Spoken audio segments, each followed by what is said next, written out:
Todos los pueblos de la tierra tenían un inframundo. Todos, sin excepción. Los del desierto, los de la selva, los que miraban el mar y los que nunca lo vieron.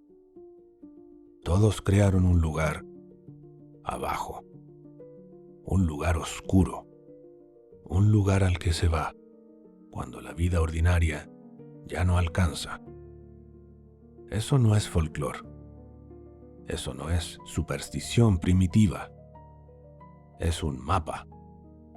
Y el mapa señala un lugar al que ya has ido, o al que irás, o del que quizás todavía no has salido.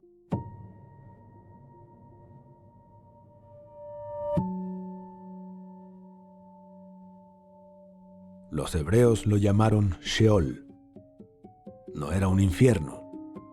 No había fuego, ni condena, ni castigo eterno. Era el lugar de los que esperan. Una quietud sin tiempo. El espacio entre lo que fue y lo que todavía no puede ser. Sheol no era el final. Era la pausa más profunda que existe.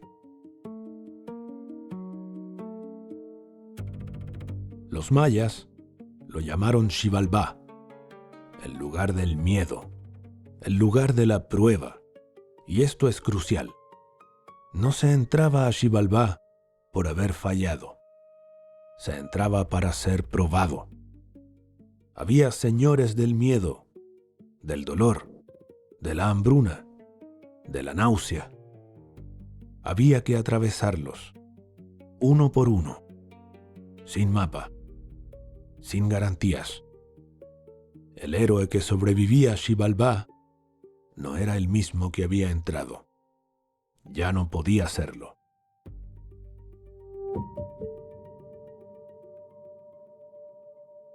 Los aztecas lo llamaron Mictlán. 9 niveles, 9 pruebas, 4 años de viaje antes de llegar al descanso final.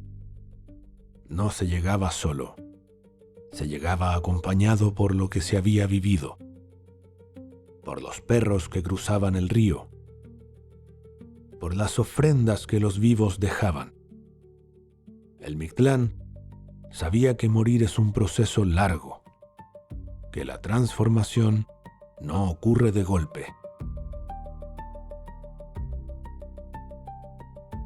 Los quechuas lo llamaron Ucupacha, el mundo de adentro, el mundo de abajo, no separado del mundo de arriba, sino su raíz invisible, lo que sostiene desde la oscuridad, lo que crece hacia la luz. Los griegos lo llamaron Hades, y cometemos un error cada vez que lo traducimos como infierno. Hades era el reino de lo invisible, lo que no puede verse desde arriba, lo que solo existe en la oscuridad. No era un castigo, era la otra mitad del mundo. Los egipcios lo llamaron Duat, y en el Duat ocurría algo extraordinario. El corazón del difunto era pesado en una balanza, no para condenar, para revelar. El inframundo egipcio no destruía, exponía lo que realmente había adentro.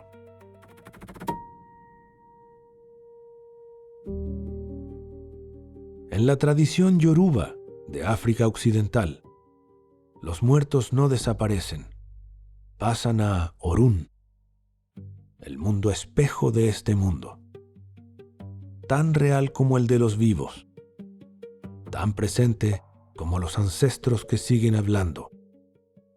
El inframundo yoruba no es ausencia, es otra forma de presencia, una una que los vivos pueden escuchar, si aprenden a hacer silencio.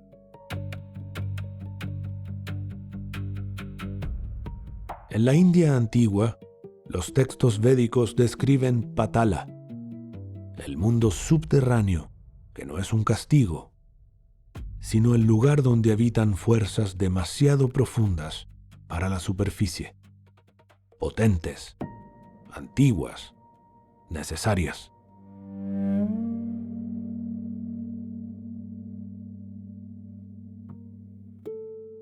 Culturas que nunca se conocieron, lenguas que nunca se cruzaron, continentes separados por océanos enteros, el mismo inframundo, el mismo lugar, el mismo mapa. ¿Por qué todos los seres humanos hemos creado esto? ¿Por qué ningún pueblo de la Tierra vivió sin su inframundo? Lo necesitábamos. No como creencia, como estructura psíquica. El inframundo no es una idea religiosa. Es una descripción de algo que le ocurre a la psique cuando necesita transformar lo que no puede transformar en superficie. Los griegos tenían una palabra para esto: catabasis, el descenso, el viaje hacia abajo que precede siempre al retorno, siempre, sin excepción. No es una promesa, es una estructura. Los antiguos lo sabían. Le pusieron nombre. Le dibujaron un mapa. Le dieron un ritual de entrada y uno de salida. Nosotros lo recibimos de otra manera. Y cuando llega, a veces no sabemos cómo nombrarlo.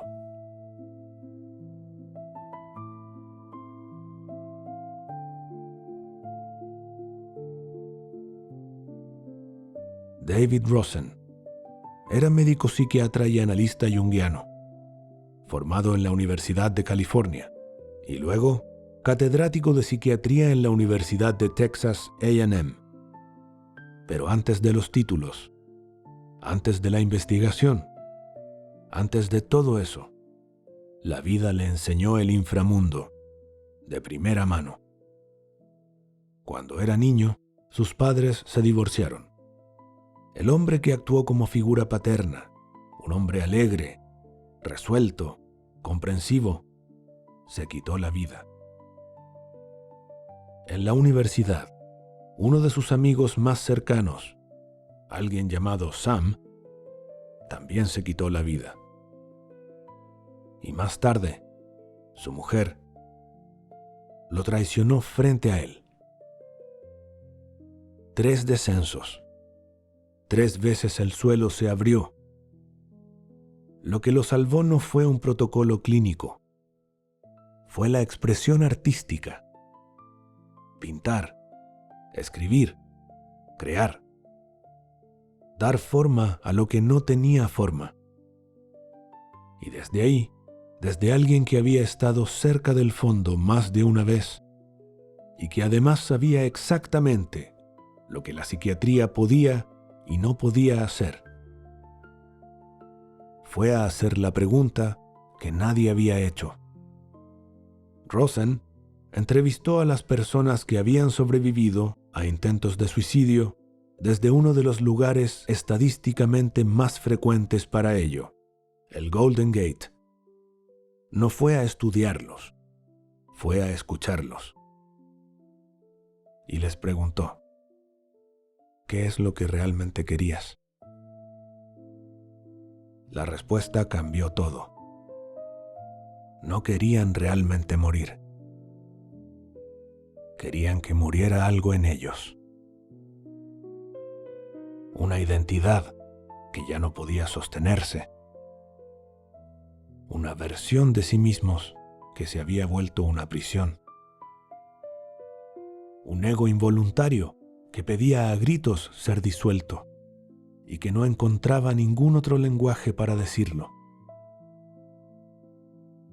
El cuerpo se había convertido en el único mensajero disponible para una transformación que nadie les había enseñado a hacer de otra manera.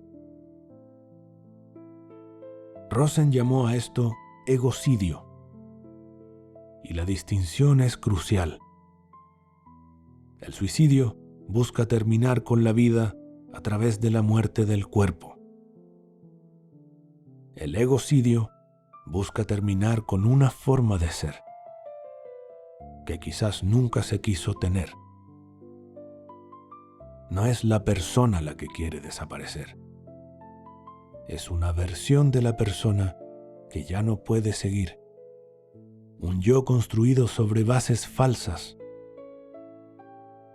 Una identidad que sirvió en otro momento para adaptarse y que ahora asfixia. Lo que esas personas necesitaban no era morir, era transformarse. Y no tenían el contenedor para hacerlo. No tenían el ritual para hacerlo. No tenían el lenguaje para comprenderlo. Y no tenían la compañía para vivirlo. Tenían solo la urgencia. Eso es ir a Xibalbá sin un mapa. Eso es Sheol sin un ritual comunitario, sin ritual de salida. Eso es el Duat egipcio, sin nadie que acompañe el peso del corazón. Solo la urgencia, sin catabasis. Ese descenso que los griegos ya habían cartografiado siglos antes de que existiera la psiquiatría.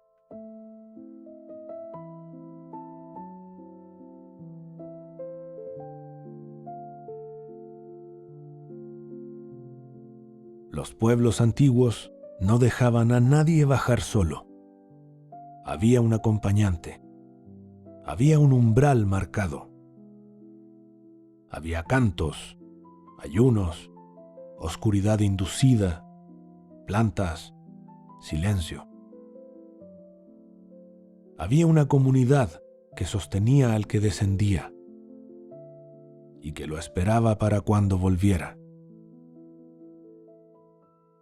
La iniciación chamánica es exactamente esto, una muerte simbólica, con contención final. El chamán no enloquece en el desierto, el chamán va al desierto, con una tradición que sabe lo que está ocurriendo y que lo recibirá de vuelta. Lo que los antiguos ritualizaban con precisión, la clínica moderna lo recibió. Le cambió el nombre. Le cambió el altar. Pero la estructura es la misma. Un acompañante que sostiene el descenso.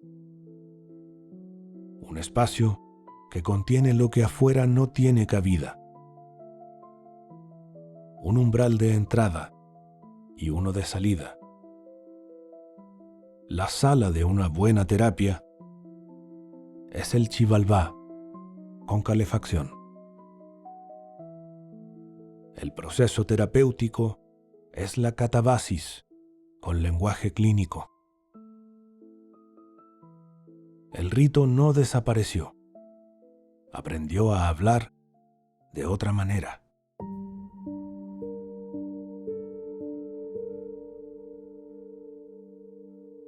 ¿De qué inframundo llevas años huyendo? ¿Qué existe ahí adentro? Que no puede existir en ningún otro lugar. ¿Qué parte de ti lleva tiempo pidiendo transformarse para que algo más verdadero pueda nacer? No tienes que responder ahora. pero ya sabes de qué estoy hablando.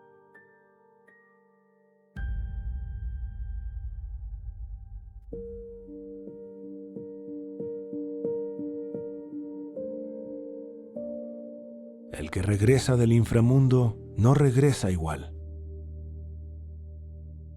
Inanna regresa de la muerte con un poder que no tenía. Eneas regresa del Hades con una misión que no comprendía. Orfeo regresa con una música que ningún vivo podía componer. La pregunta no es si cambiaste. La pregunta es, ¿recibiste lo que el descenso tenía para darte? ¿O volviste con las manos vacías, apurado por olvidar, avergonzado de haber estado ahí?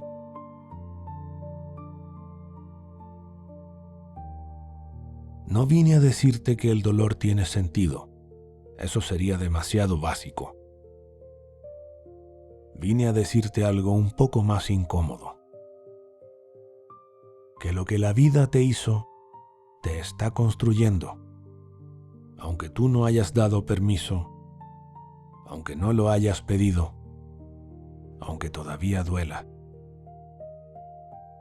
El escultor trabaja quitando. La piedra no elige ser esculpida.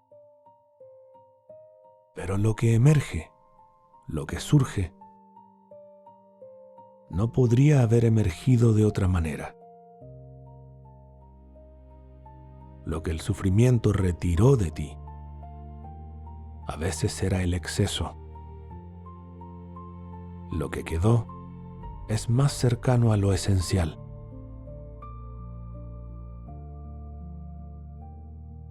Y el que regresa del inframundo no trae sus manos vacías, aunque así lo parezca, aunque el regreso tome tiempo, aunque nadie afuera pueda ver lo que trae. Lo que el descenso produce no aparece en ningún currículum. No se mide en logros. No se ve desde afuera. Pero existe. Y es específico. Y tiene nombres. Esto es lo que el dolor construye cuando se lo deja hacer su trabajo.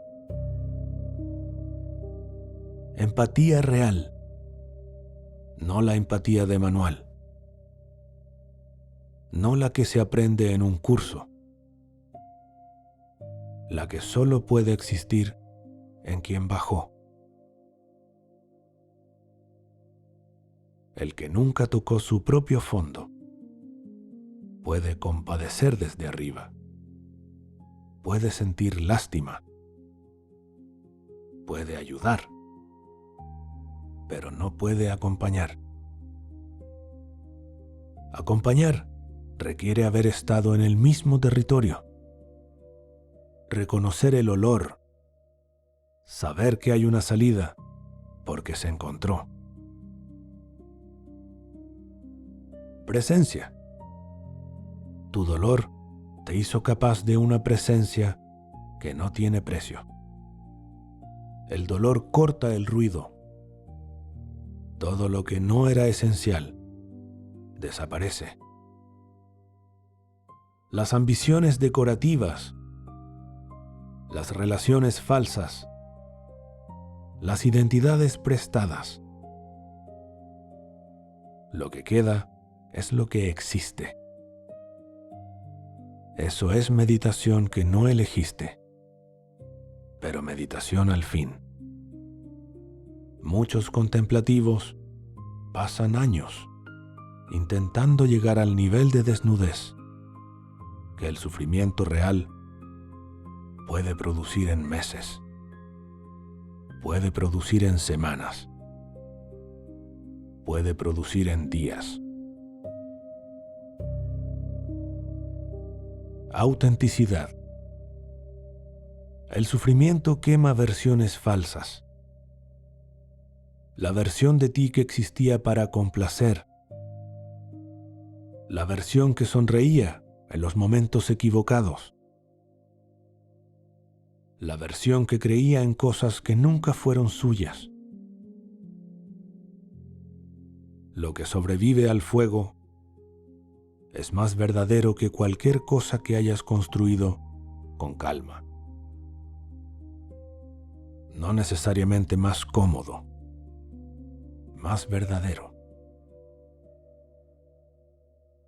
Sentido estético profundo.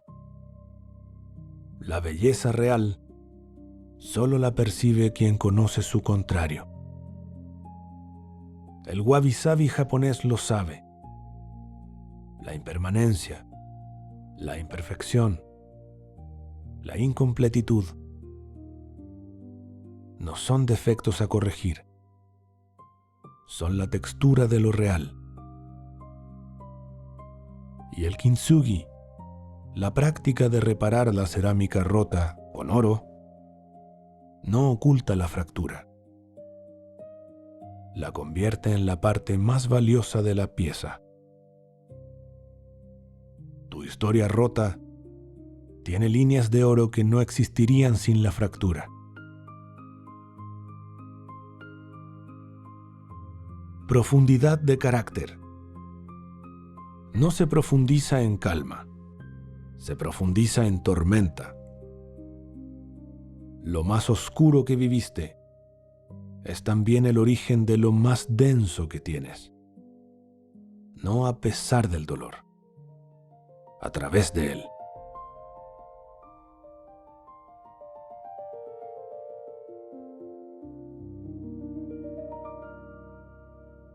El Buda enseñó que el sufrimiento es la condición de partida honesta, no el problema, el punto de inicio. El primero de los nobles principios o las nobles verdades no es una sentencia, es un reconocimiento. Esto existe y negarlo no te ayuda. Nietzsche escribió que lo que no te mata te hace más fuerte, y la cultura popular convirtió eso en decoración de gimnasio.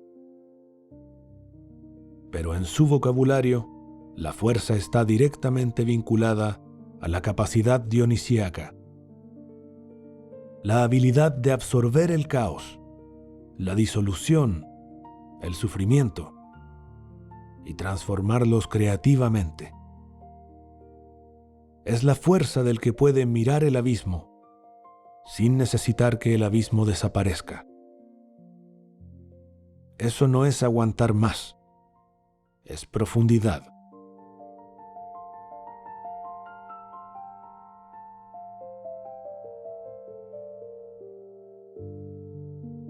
No te pido que agradezcas tu dolor. Eso sería una crueldad disfrazada de sabiduría. Te pregunto algo más pequeño, algo que sí puedes hacer hoy. ¿Qué te dejó tu dolor? No lo que perdiste, no lo que te costó. ¿Qué tienes ahora que no tendrías si no hubieras bajado? ¿Lo has recibido? ¿Lo has nombrado? ¿Lo has usado? ¿O sigues peleando con el maestro más duro que hayas tenido, sin reconocer que fue un maestro?